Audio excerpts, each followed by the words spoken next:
Hello दोस्तों, MS classes में आप सबका स्वागत है। आज हम लोग जो है कक्षा 12 का जो फिजिक्स जो हम लोग पढ़ रहे थे अध्याय 1 का, उसी को आज हम लोग आगे बढ़ाते हुए इसमें हम लोग चर्चा करेंगे। अभी काफ़ी दिनों से जो है क्लास जो है कुछ टेक्निकल इशू की वजह से जो है रुकी हुई थी। अब आज से जो है क्लास जो है कंटिन्यू रहेगी। आप लोग को हमेशा जो है सुबह में 5 बजे क्लास आप लोग को मिल जाएगी। आज हम लोग जो है चर्चा करेंगे वैद्युत फ्लक्स पर कि वैद्युत फ्लक्स क्या चीज़ होता है, ये चीज़ हम लोग को देखना है। और इस पर जो है केवल हम लोग वैद्युत फ्लक्स ही नहीं, वैद्युत फ्लक्स के साथ साथ वैद्युत फ्लक्स से जो संबंधित जो न्यूमेरिकल्स वगैरह होंगे इसको भी जो है हम लोग देखेंगे। तो चलिए यहाँ पर देखिए वैद्युत फ्लक्स क्या होता है। ये साधारण तरीके से मैंने तो एक डेफिनेशन लिख दी है, एक सिंपल वे में साधारण तरीके से, एक तरीके से ये कह लो कि डेफिनेशन इसकी ये बना दी गई। डेफिनेशन क्या है कि वैद्युत क्षेत्र में स्थित किसी काल्पनिक पृष्ठ से गुजरने वाली बल रेखाओं की संख्या को वैद्युत फ्लक्स कहते हैं। बल रेखाओं की संख्या क्या कहते हैं? वैद्युत फ्लक्स कहते हैं। ऐसे फाई से व्यक्त किया जाता है और यह एक हमारी अदिश राशि है। अब इसके लिए अगर यहाँ पर एक चीज देखिएगा, जो वैद्युत फ्लक्स हमारा है ये किसके लिए भी मैंने बताया कि बंद पृष्ठ के लिए और काल्पनिक रेखा होनी चाहिए। जैसे यहाँ पर कोई भी बंद पृष्ठ ले लिया जाए, देखो बंद पृष्ठ के लिए कोई ये नहीं है कि यह पृष्ठ किस प्रकार से होना चाहिए, किसी भी तरीके का बंद पृष्ठ बस रहेगा हमारा।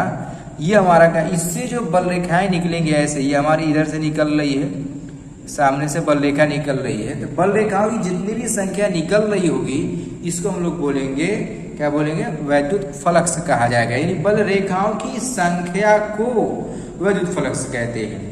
अब जैसे फॉर एग्जांपल अगर बात करें कि ये हमारा देखो यही एक हमारा क्या है? सरफेस है। ठीक इस तरीके से हमारा एक मैंने सरफेस बना दिया और इसमें चारों तरफ से इसमें से बल रेखा जा रही है, लेकिन जितनी बल रेखा इस सरफेस पर पड़ रही है, इस पृष्ठ पर जितनी बल रेखाएं पड़ेंगी इसको हम लोग क्या बोलेंगे? वैद्युत फ्लक्स कहा जाएगा, जो इनकी संख्यात्मक रूप से जो मान हमें प्राप्त होता है तो क्या बोलेंगे? वैद्युत फ्लक्स कहा जाएगा। तो वही डेफिनेशन यहाँ पर मैंने लिखी है कि वैद्युत क्षेत्र में स्थित किसी काल्पनिक पृष्ठ से गुजरने वाली बल रेखाओं की संख्या को वैद्युत फ्लक्स कहते हैं। किससे प्रदर्शित करते हैं? फाई से प्रदर्शित किया जाता है। और यह जो वैद्युत फ्लक्स होता है एक अदिश राशि है। ये अदिश राशि कैसे है, अभी आप लोग को जब हम फॉर्मूला बताएंगे तो फॉर्मूला से आप लोग को क्लियर हो जाएगा कि ये अदिश राशि ही क्यों है, सदिश राशि क्यों नहीं हुई है। तो यहाँ पर देखिएगा, अगर फार्मूले की बात करें तो इसका जो फार्मूला हमारा बन जाएगा कि फाई ई बराबर, फार्मूला इसका होता है कि ई ए कॉस थीटा, क्या होता है हमारा? ई ए कॉस थीटा होता है। ए क्या है हमारा? ए हमारा क्षेत्रफल को प्रदर्शित करता है। कहीं कहीं पर ए की जगह पर एस का प्रयोग किया रहता है। ठीक, तो उससे जो है घबराने की जरूरत नहीं है। एस भी ठीक है, जिस किताबों में एस लिखा है वो एस के लिए भी सही है, और ए लिखा है तो ए भी सही है। ए भी क्षेत्रफल को बता रहा है, एस भी सरफेस यानी वो भी क्षेत्रफल को बताएगा। अच्छा, यहाँ पर देखिए जरा, अगर इसको सदिश रूप में लिखा जाएगा तो क्या हो जाएगा? देखो cos थीटा लगा होता है जब cos थीटा लगा होता है तो यहाँ पर हमारा क्या होता है कि वेक्टर ए, और यहाँ पर देखो cos थीटा में vector A dot vector S हो जाए, वेक्टर ए हो जाएगा। यहाँ पर ये डेल्टा नहीं रहेगा, केवल जो है vector E dot vector A. यहाँ पर जब डॉट प्रोडक्ट्स करते हैं तो वहां पर जो राशि प्राप्त होती है वो हमेशा अदिश राशि ही प्राप्त होती है, वो सदिश राशि नहीं होती है। ये हमारा इसका फॉर्मूला हो जाता है। एक फॉर्मूला ये और एक फॉर्मूला हमारा ये हो जाए। ये दो फॉर्मूले, इसमें दोनों एक ही फॉर्मूला है। ये एक अदिश राशि है और ये हमारा सदिश रूप में लिखा है, ये उसी तरीके से बिना वेक्टर फॉर्म का लिखा हुआ है। अच्छा, एक चीज और यहाँ पर फॉर्मूले पर कहीं कहीं पर देखो, अगर पृष्ठ हमारा बंद हो जाता है, बंद पृष्ठ की अगर बात करें जो कि काल्पनिक पृष्ठ और बंद पृष्ठ की बात करें तो इसमें जो इंटीग्रेशन लगा के दे देता है, और यहाँ पर लगा क्लोज इंटीग्रेशन इसको पढ़ते हैं तो यहाँ पर लिखा रहता है कि vector E vector dot vector है, जब यहाँ पर समाकलन का चिन्ह लगा रहता है तब डॉट यहाँ पर जो है डेल्टा लगा रहता है। इसको अगर हटा देंगे, वेक्टर को अगर हटा देंगे तो क्लोज इंटीग्रेशन ई ए कॉस थीटा हो जाएगा। ये कब लगेगा? जब पृष्ठ हमारा क्या रहेगा? बंद पृष्ठ रहेगा, तब ऐसे उसकी कंडीशन में ये हमारा फॉर्मूला शो करना है, तब ये फॉर्मूले का आप प्रयोग करेंगे। अच्छा, अब इसकी बात कर लेते अगर मात्रक और विमा की। देखिएगा, अगर इसके मात्रक तथा विमा की बात कर लिया जाए तब इसका मात्रक और विमा क्या होगा, ये चीज देखिए यहां से बात करिए। अगर देखो फॉर्मूला हमने लिखा है कि फाई ई बराबर ई ए कॉस थीटा, यही ना। अब देखो ई हमारा क्या है? वैद्युत क्षेत्र की तीव्रता। वैद्युत क्षेत्र की तीव्रता का मात्रक क्या होता है? न्यूटन प्रति कूलम होता है। और ये ए क्या है? एरिया यानी क्षेत्रफल, ये हमारा क्या हो जाएगा कि मीटर स्क्वायर होता है। इस हिसाब से इसका मात्रक हो गया हमारा कि न्यूटन मीटर स्क्वायर प्रति कूलम, एक मात्रक तो ये हो गया। इसी को अगर कन्वर्ट कर लें तो एक मात्रक ये भी हो जाता है, वोल्ट मीटर भी हो जाता है, ठीक है ना। एक मात्रक हमारा इसका क्या हो जाता है? वोल्ट मीटर हो जाता है। अच्छा, बात करिए अगर विमा की, देखिएगा सारा विमा इसकी, तो यहाँ पर न्यूटन है, तो न्यूटन की विमा क्या होती है कि एम एल टी की पावर -2, ये न्यूटन के लिए विमा हो गई। और यहाँ पर मीटर स्क्वायर यानी एल स्क्वायर यहाँ पर लग जाएगा हमारा।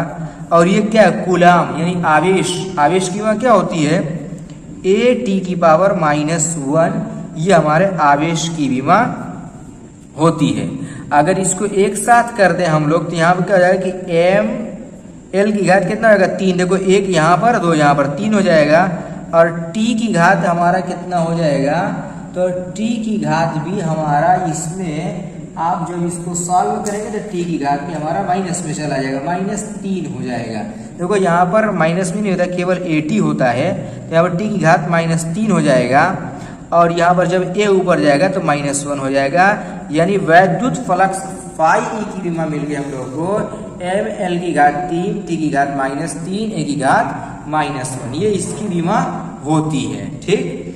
अब यहाँ पर एक चीज और ये नोटिस करिएगा, अभी वो भी बता दे रहा हूँ ध्यान से, उसको भी देख लीजिए कि इसमें ये तो हमारी राशि अदिश होती है। अब जैसे मान लीजिए कोई सरफेस है, ये मैंने बना दिया एक सरफेस, ठीक। अब इस सरफेस में जो हमारी जो है वैद्युत बल लेगा इस तरीके से इंटर करेगी तो इधर से निकलेगी भी। तो ये चीज होता है कि जिधर से जाती है, जिस पृष्ठ से अगर बल रेखाएं जाती है तो जाने वाली बल रेखाएं ऋणात्मक होती है और जो बल रेखा निकलती है वो धनात्मक होती है। तो उस चीज को मैं यहां पर लिख दे रहा हूं। देखो यहां पर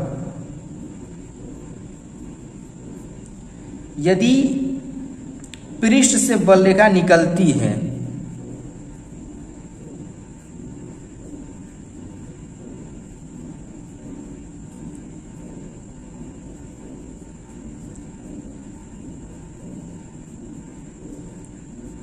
क्या, यदि अगर पृष्ठ से बल रेखा निकलती है तो हमारा क्या हो जाएगा, फाई ई जो हमारा हो जाएगा, ये क्या हो जाएगा, ये फाई ई हमारा हो जाएगा आपका पॉजिटिव यानी धनात्मक, ठीक।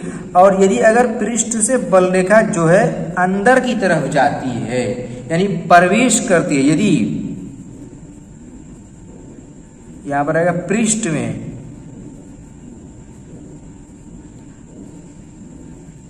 बल रेखा प्रवेश करती है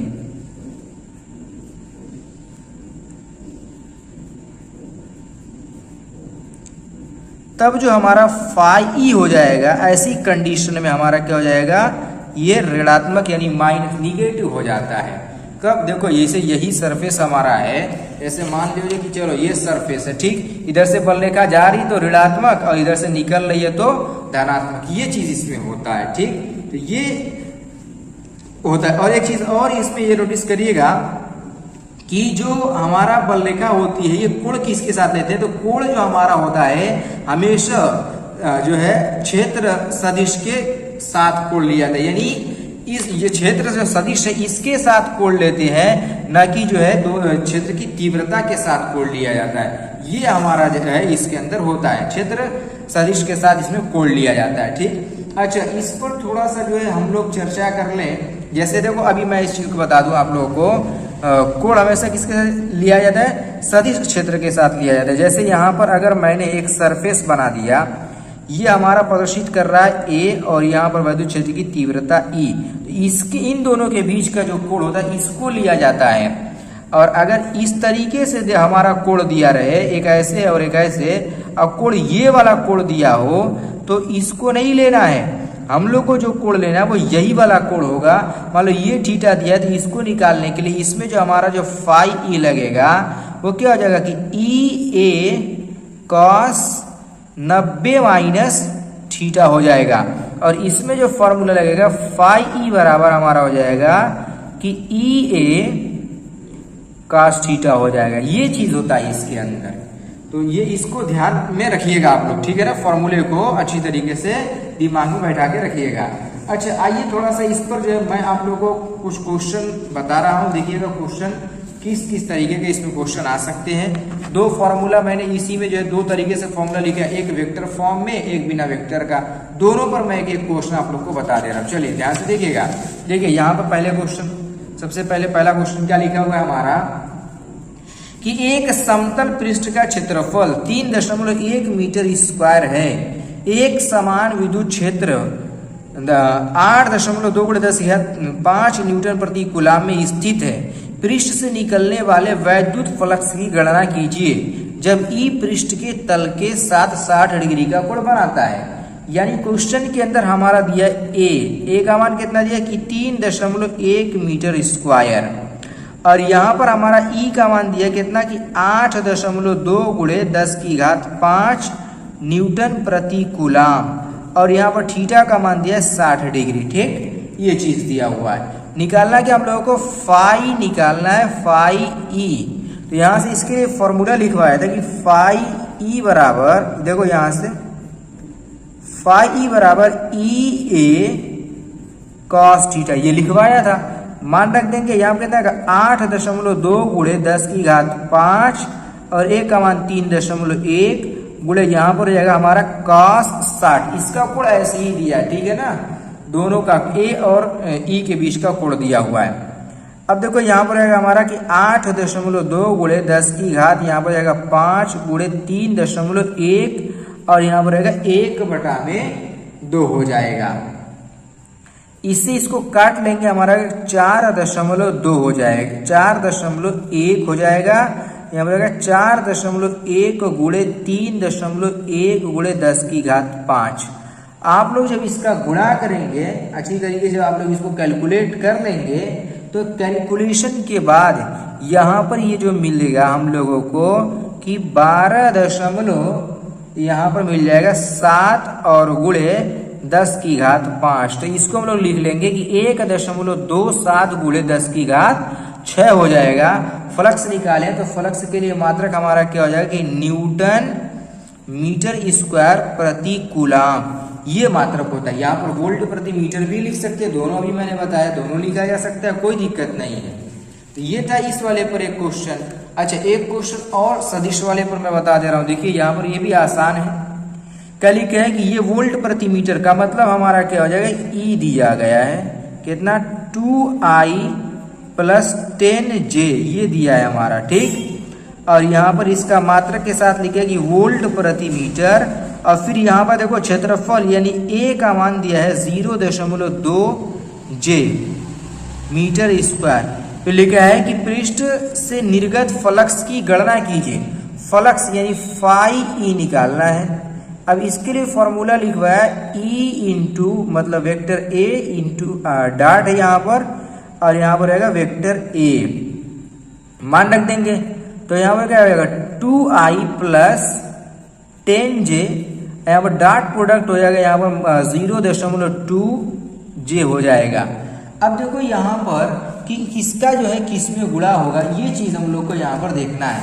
कभी भी डॉट प्रोडक्ट यदि अगर होता है तो डॉट प्रोडक्ट्स को हमेशा जो है ये देखा जाता है कि जे का जे में ही केवल गुणा हो सकता है, जे का आई में गुणा नहीं होगा। जे का आई में गुणा करेंगे 0 हो जाएगा, जे का जे में गुणा करेंगे तो 1 आ जाएगा। यानी इसका जब इसमें गुणा करेंगे तो संख्यात्मक रूप से गुणा हो जाएगा।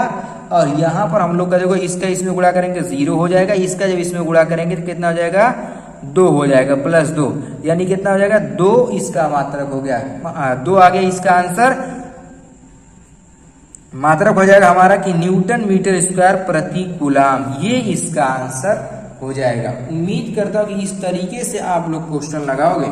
इस तरीके से हर डेफिनेशन पर क्वेश्चन हम लोग लगाने का प्रयास कर रहे हैं और ऐसे ही आप लोग भी बेहतर तरीके से सारे क्वेश्चन को, सारे डेफिनेशन को कॉपी पर नोट करके जो है लगाइएगा अच्छी तरीके से।